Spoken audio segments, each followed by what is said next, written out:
Confidence is like a muscle.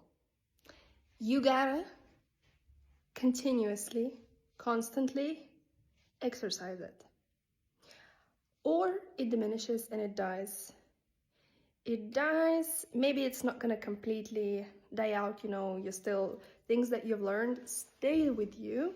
However, what I've noticed, that feeling when you do something you're scared of, like you go for an interview and it goes well, you walk out with this feeling of just adrenaline and clarity, all your problems disappear, you feel like you're on top of the world, you feel like you can do things, you feel uplifted and positive.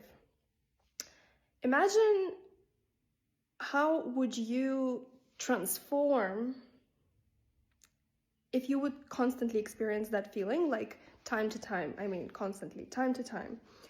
So my theory, you have to often do things that you are uncomfortable doing that will continuously grow your confidence.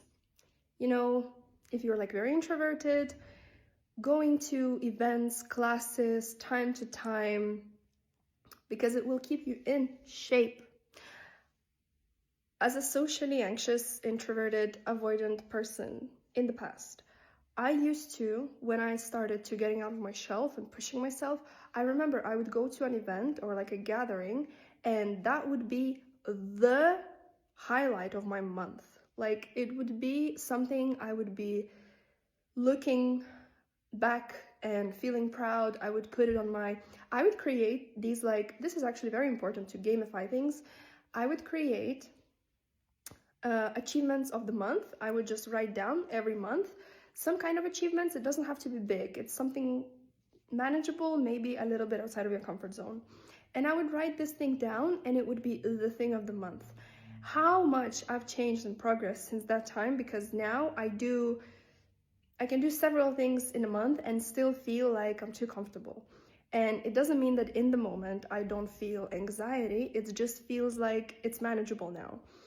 And so I think that's the key. That's my humble opinion. Yes.